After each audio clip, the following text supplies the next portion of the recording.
वीरू अपने माता पिता के साथ एक गांव में रहता था और वो एक गरीब परिवार से था। वीरू के पिता रद्दी बेचने का काम करते थे और उनके घर का गुजारा बहुत मुश्किल से होता था।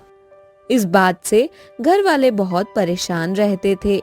वीरू पढ़ाई करना चाहता था लेकिन पैसे नहीं होने की वजह से उनके घर वाले उसे पढ़ाई नहीं करा पा रहे थे। वीरू की माँ इस बात से गुस्सा रहती थी और हमेशा भला बुरा कहती रहती थी। एक दिन वीरू के पिता की बिल्कुल कमाई नहीं हुई, जिस वजह से वीरू के पिताजी को खाली हाथ घर वापस आना पड़ा। वीरू की माँ कहाँ हो? क्या है, बुला तो ऐसे रहे हो जैसे मेरे लिए सोना चांदी लाए हो। लाओ पैसे दो, खाना बनाना है, घर में खाने के लिए कुछ भी नहीं है। आज तो एक भी रुपया नहीं कमाई हुई मेरे पास 1 रुपया नहीं है। जाओ दुकानदार से उधार सामान ले लो, हम बाद में दे देंगे पैसे। हाँ हाँ, कह तो ऐसे रहे हो जैसे कल कोई खजाना ले आओगे। जाओ जाके खाने के लिए सामान लेकर आओ, मैं नहीं जाने वाली। ठीक है, जाता हूँ, इतनी भड़कती क्यों हो? इतना कहकर वीरू के पिताजी सामान लेने के लिए दुकान पर जाते हैं और दुकानदार से उधार सामान देने को कहते हैं, लेकिन दुकानदार सामान देने को मना कर देता है और कहता है, भाई साहब, पहले आप पिछला हिसाब चुकाइए, फिर सामान लेना। भाई साहब, दे दूंगा, आप सामान दे दीजिए, मैं कल आपके पूरे पैसे वापस करूंगा। पैसा वैसा होता नहीं है और आ जाते हैं सामान मांगने। ये लो और कल पैसे चुका देना याद से। वीरू के पिताजी दुकानदार की बातें सोचते हुए सामान लेकर घर जाते हैं। अगले दिन जैसे ही वीरू के पिता काम के लिए जा रहे होते हैं, रास्ते में उन्हें दुकानदार मिल जाता है। कहाँ जा रहे हो? याद है ना, आज तुम्हें मेरे पैसे चुकाने हैं। अगर आज पैसे नहीं मिले तो देखना मैं तुम्हारा क्या करता हूँ। अरे भाई साहब, कितना सोचते हो, कितना बोलते हो, मैं तुम्हारे पैसे दे दूंगा। इतना कहकर वीरू के पिताजी काम के लिए निकल पड़ते हैं और बाजार जाकर रद्दी बेचने लगते हैं, लेकिन उनके पास कोई ग्राहक नहीं आता, जिस वजह से वो निराश हो जाते हैं और ग्राहक आने का इंतजार करने लगते हैं। ऐसे ही देखते देखते दोपहर हो जाती है और वो खाना खाने के लिए अपना खाना निकालते हैं।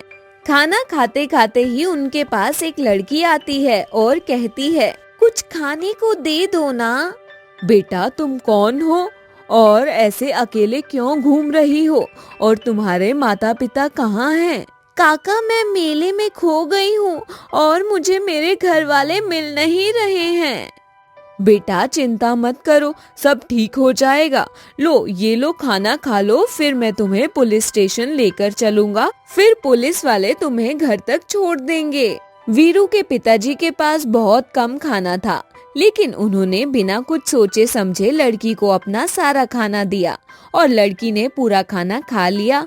और जैसे ही उसका खाना खत्म हुआ, वीरू के पिता ने कहा, चलो अब हम पुलिस स्टेशन चलते हैं बेटा। जैसे ही वीरू के पिताजी उस लड़की का हाथ पकड़ते हैं, वो उनका हाथ छुड़ाकर एक सुंदर परी का रूप ले लेती है। तुम एक बहुत ही ईमानदार और दयावान व्यक्ति हो।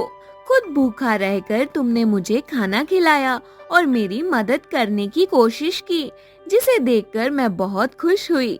इसलिए मैं तुम्हें ये जादुई किताब दे रही हूँ। इसे कभी अपने से दूर मत करना। इतना कहकर वह परी वहाँ से उड़ जाती है। उस परी के वहाँ से जाने के बाद जैसे ही वीरू के पिताजी किताब खोलते हैं, वैसे ही किताब से एक आवाज आती है, मुझे तुम्हारे बारे में सब पता है। ये सुनकर वीरू के पिताजी डर जाते हैं। किताब से दोबारा आवाज आती है, डरो मत, मैं एक जादुई किताब हूँ, मुझे तुम्हारी सारी परेशानी पता है। क्या सच में तुम्हें मेरे परेशानी के बारे में पता है? क्या तुम सच में मेरी परेशानी दूर कर सकती हो? हाँ, जैसे ही तुम इस किताब का अगला पेज पलटोगे और बताओगे कि क्या परेशानी है, वैसे ही तुम्हें अपनी परेशानी का हल मिल जाएगा। ठीक है जादुई किताब। और वीरू के पिताजी ने पेज पलटा और सबसे पहले उन्होंने बोला, ए जादुई किताब, मैं दुकानदार के पैसे कैसे लौटाऊं? तुम अपने घर जाओ, वहाँ तुम्हें एक पुराना संदूक मिलेगा। इतना कहकर किताब अपने आप बंद हो जाती है। वीरू के पिताजी किताब में लिखी बातों को सोचते हुए घर पहुंचते हैं और संदूक को खोजने लगते हैं, लेकिन उसे कहीं भी संदूक नहीं मिला।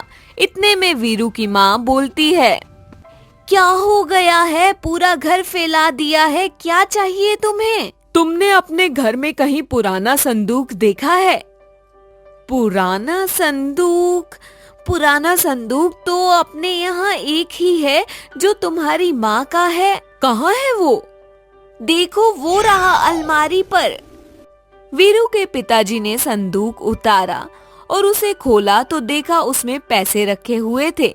ये देख दोनों पति पत्नी खुश हुए। वीरू के पिताजी तुरंत पैसे लिए और दुकानदार के पास गए। ये लो दुकानदार, तुम्हारे पैसे। बोला था ना आज दे दूंगा तुम्हारे सारे के सारे पैसे। हाँ भाई, लाओ लाओ, मेरे पैसे दे दो जल्दी से। और दुकानदार को पैसे देकर वो घर आ गए। फिर सोचने लगे, चलो आज का काम तो हो गया, लेकिन कल का क्या? फिर उसे जादुई किताब के बारे में याद आया और उसने किताब निकाली और पूछा, मैं ऐसा क्या करूं जिससे मेरी आमदनी अधिक हो जाए और मैं अमीर बन जाऊं? तुम्हारे पास जो पैसे बचे हैं उनसे एक दुधारू गाय ले आओ, उससे तुम्हारी आमदनी दोगुनी हो जाएगी।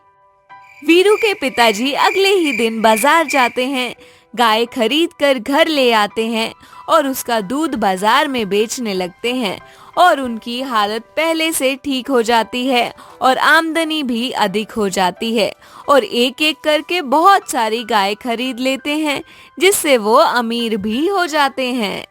तो दोस्तों, कैसी लगी मेरी ये कहानी? अगर अच्छी लगी हो तो मेरे चैनल को सब्सक्राइब करना ना भूलें और वीडियो को लाइक शेयर करना बिल्कुल ना भूलें।